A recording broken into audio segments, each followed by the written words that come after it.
JT.fr, fournisseur officiel de football.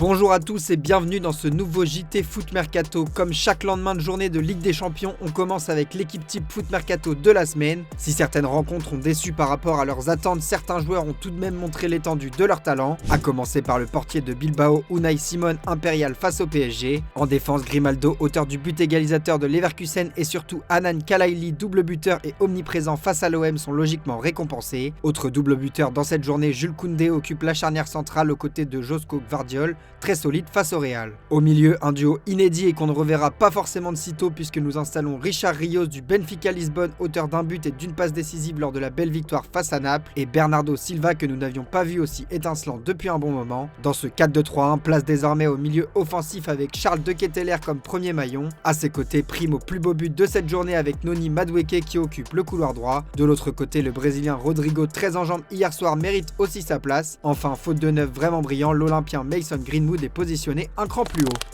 Vous l'aurez remarqué, aucun Parisien ne figure dans ce 11 après un match moyen du côté de Bilbao. Pourtant, après la rencontre, l'entraîneur Luis Enrique n'a pas paru frustré. Non, pas de frustration, je pense que ça a été un match intense, très différent. Nous savions que nous aurions ce type de match. On a bien fait le boulot, on a démarré le match de manière claire et précise. Ils ont très bien pressé, la deuxième période a été différente. On est sorti de la pression, on a créé beaucoup d'occasions. Toujours dans un style qui lui est propre, Luis Enrique a même été contre-courant des récentes analyses qui estiment le PSG encore loin du niveau de la saison passée. Je vous laisse écouter. Mais je suis très content de ce que j'ai vu pendant ces derniers mois parce qu'ils sont des joueurs qui ont montré qu'ils ont le niveau. En tant qu'équipe, on est beaucoup mieux que l'année dernière et vous ne devez oublier que nous gagnons la Champions League. Nous sommes les actuels champions, positifs et optimistes dans l'avenir. Avec Vitinha, Fabian Ruiz et Joao Neves, le PSG possède probablement le meilleur milieu de terrain du monde actuellement. Néanmoins, le club de la capitale réfléchit à la manière de renforcer son entrejeu dans les mois à venir. D'après Bild, l'une des grandes pistes mène à Johan Manzambi, révélation de Bundesliga avec Fribourg cette saison. Sous contrat jusqu'en 2030, il ne devrait pas quitter le club allemand cet hiver, mais un départ est étudié pour le prochain mercato d'été. Et le record de vente du club qui est de 25 millions établi cet été devrait à nouveau tomber. Dans moins d'une semaine, les Parisiens disputeront la première finale de Coupe intercontinentale de leur histoire.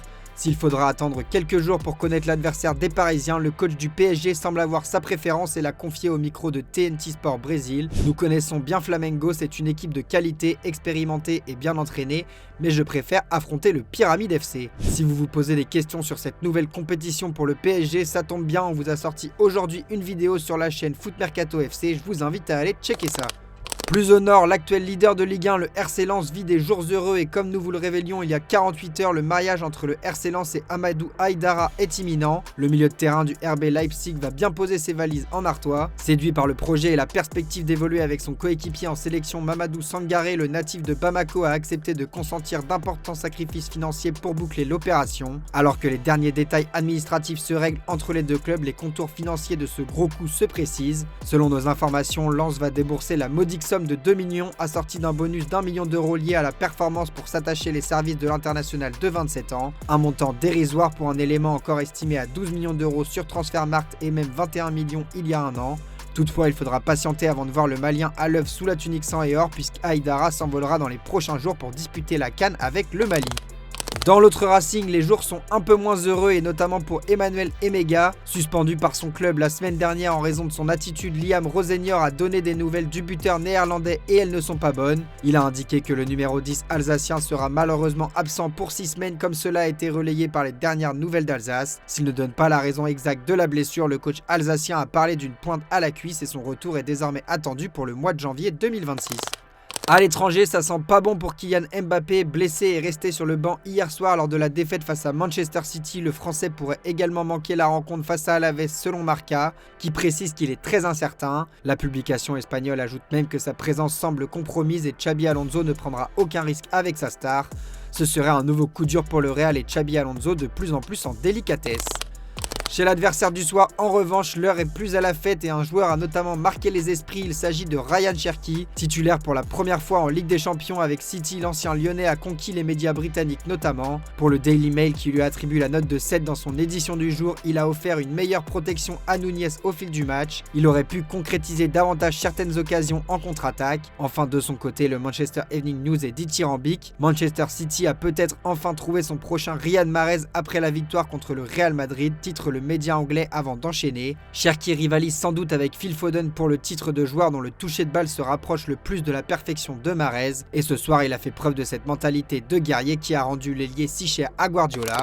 À Liverpool, Mohamed Salah, écarté pour le match de Ligue des Champions face à l'Inter après sa sortie coup de poing dans la presse, fait de nouveau parler de lui ce jeudi, cette fois-ci en Allemagne. Bild révèle que l'international égyptien est furieux contre Florian Wirtz et n'accepte pas d'être relégué au second plan et d'avoir perdu son pouvoir depuis la signature de l'ancien joueur de Leverkusen. Le média allemand rappelle également qu'il n'a jamais pris la parole contrairement à d'autres coéquipiers lorsque Wirtz et Slot ont été attaqués dans la presse ces derniers mois, ambiance plus que tendue. En Allemagne à présent, Michael Olise sera-t-il toujours un joueur du Bayern Munich dans les saisons à venir? On peut en douter face aux rumeurs incessantes d'une clause libératoire dans son contrat et de potentielles offres venues de Premier League. D'après Kicker, des équipes anglaises préparent des offres à plus de 100 millions d'euros pour l'été prochain. Le Paris Saint-Germain et un club espagnol dont l'identité est restée secrète le suivent également avec beaucoup d'attention. Un dossier qui devrait faire parler dans les mois à venir. On poursuit avec une info qui n'a échappé à personne ces derniers jours, la non-convocation de Nicolas Pepe avec la Côte d'Ivoire pour disputer la CAN dans quelques jours. Pour rappel, niveau timing, l'attaquant de Villarreal venait tout juste d'alimenter les débats lors d'une vidéo avec le youtubeur Just Riyad avec des sorties chambreuses sur le palmarès du Maroc et les binationaux. Ce jeudi, le quotidien L'équipe révèle que Nicolas Pepe a bien été écarté pour ses propos dans la vidéo de Just Riyad alors qu'il n'était pas considéré comme incontournable en Côte d'Ivoire et notamment absent de la dernière liste. Mais ce sont ses propos sur les binationaux qui ne sont pas passé du tout. Je te donne mon avis, si un joueur choisit l'équipe de France puis une sélection africaine et que je suis sélectionneur ou président de fédération, il est mis de côté direct. Ça signifie que par exemple la Côte d'Ivoire n'est que ta deuxième option. Une déclaration très maladroite car cette situation a tout simplement concerné son coach Emers Faé, l'adjoint Guy Demel mais aussi ses coéquipiers Sébastien Haller, Willy Bolly, Seko Fofana ou encore Evan Ndika. Pour ne rien arranger, Nicolas Pepe a aussi charrié maladroitement son coéquipier Alban Lafont sur ses origines. Cette autre sortie n'a pas été appréciée du tout par le staff ivoirien qui a donc décidé de se passer de lui pour la Coupe d'Afrique des Nations à venir. Toujours au sujet de la CAN, la liste du pays hôte, à savoir le Maroc, a été révélée cet après-midi. Bien que blessé à l'heure actuelle, le latéral parisien Achraf Hakimi figure sans surprise parmi les 26 joueurs convoqués par Walid Regragui. En revanche, il y avait un récent doute autour de l'attaquant du moment Hamza Higaman. Touché aux ischios avec le LOSC face à l'OM, il était très incertain pour la CAN et le doute s'est confirmé ou presque ce jeudi.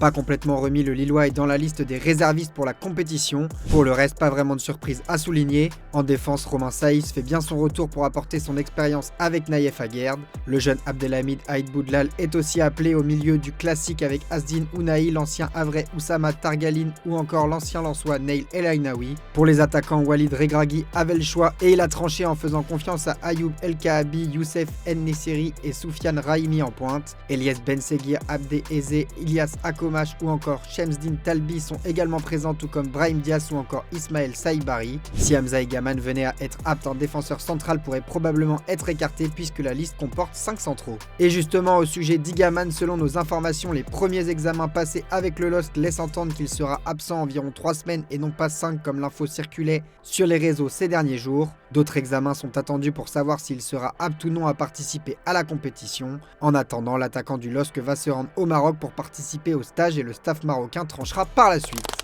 Au rayon des officiels, après l'éviction de Luis Castro du banc du FC Nantes hier soir, les Canaries ont officialisé son remplaçant. Il s'agit d'Ahmed Kantari. Adjoint d'Antoine Comboiré de janvier à mai 2025 au sein du FC Nantes, Ahmed Kantari connaît bien l'institution et une partie du groupe professionnel. Un atout pour rapidement trouver les clés de la relance du FC Nantes dès vendredi soir à l'occasion du déplacement à Angers, indique notamment le club dans un communiqué officiel. L'ancien international marocain a du pain sur la planche. Allez, comme d'habitude, on se quitte avec l'image du jour. Courir 10 km par but du LOSC au stade Pierre-Mauroy, voici le défi que s'est lancé Gaspard Desgris ces derniers mois. Et après le succès des nordistes 1-0 face à l'OM, un invité particulier l'a accompagné pour courir les 10 km en question, le président du LOSC Olivier Létang. Le genre d'image simple que l'on aime dans le football et je vous laisse regarder ça. Merci de nous avoir suivis et on se dit à demain pour la traditionnelle revue de presse sur Foot Mercato. Aujourd'hui, nous avons avec nous monsieur Olivier Létang, président du LOSC. merci beaucoup d'être ici avec nous. C'est un plaisir, surtout qu'on se l'était hier dans le match. Ici, la victoire, 1-0, je viens.